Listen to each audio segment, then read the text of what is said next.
আগামী ১লা ফেব্রুয়ারি অর্থাৎ ২০২৪ সালের ১লা ফেব্রুয়ারিতে কেন্দ্রীয় অর্থমন্ত্রী Nirmala Sitharaman union budget ২০২৪ pass করতে চলেছে। শোনা যাচ্ছে যে এবার যেসব কর্মীরা কাজ করে তারা সপ্তাহে ২ দিন নয় ৩ দিন পর্যন্ত ছুটি দেওয়া হবে। এছাড়াও ওই সব কর্মীদের বেতনও বাড়ানো হবে, পিএফ বাড়বে। এই সব বিষয়ে আরও বিস্তারিত জানতে অবশ্যই পুরো ভিডিওটা দেখুন, তাহলে বুঝতে পারবেন। কেন্দ্রীয় বাজেট ২০২৪ সাল, ইউনিয়ন বাজেট ২০২৪। আগামী ১লা ফেব্রুয়ারি ২০২৪ কেন্দ্রীয় অর্থমন্ত্রী নির্মলা সীতারামন ষষ্ঠ বাজেট পেশ করবেন। শীঘ্রই দেশ জুড়ে লোকসভা নির্বাচন অনুষ্ঠিত হবে, তাই এই বাজেটটি মোদী সরকার পেশ করতে চলেছেন। দ্বিতীয় মেয়াদের শেষ বাজেট হতে চলেছে এই বাজেট।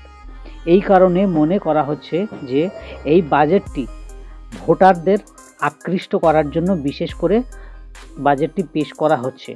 অর্থাৎ যারা বেতনভুক্ত শ্রেণীর কর্মচারী তাদের ঘোষণা হতে পারে এই বাজেটে। এই বাজেটে সেরকম কোনো বড় ঘোষণা করা হবে না বলেও জানিয়েছেন অর্থমন্ত্রী নির্মলা সীতারামন। তবে সরকার তার ভোট ব্যাংকের জন্য কিছু বিশেষ ঘোষণা করতে পারে। কেন্দ্রীয় বাজেট ২০২৪ কী আনবে তা এখনই বলা মুশকিল।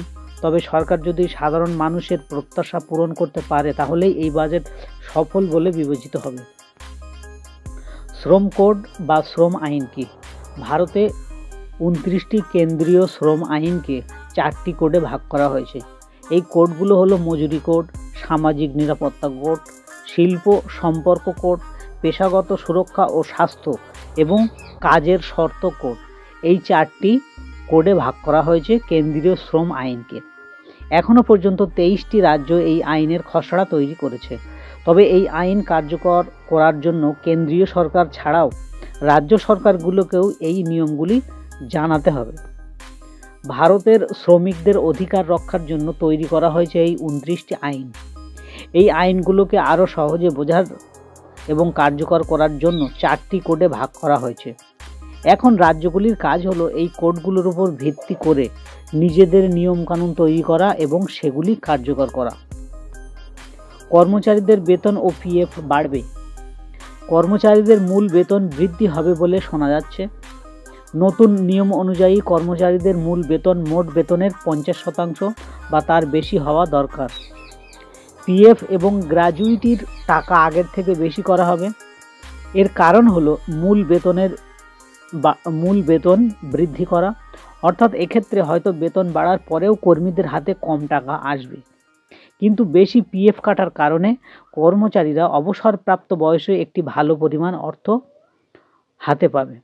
ফলে তাদের অবসরপ্রাপ্ত জীবনে আর্থিক পরিস্থিতি অনেকটা সুন্দর হবে। টানা ৩ দিন ছুটি। শ্রম আইন অনুযায়ী কোম্পানিগুলো ১২ ঘন্টা পর্যন্ত কাজের সময় করতে পারবে। এক্ষেত্রে কিন্তু কর্মচারীরা ১-২ দিন নয়, টানা ৩ দিন ছুটি পাবে। যে সমস্ত কর্মচারীরা ১২ ঘন্টা ডিউটি করবে শুধুমাত্র তারাই হয়তো এটি উপভোগ করতে পারবে।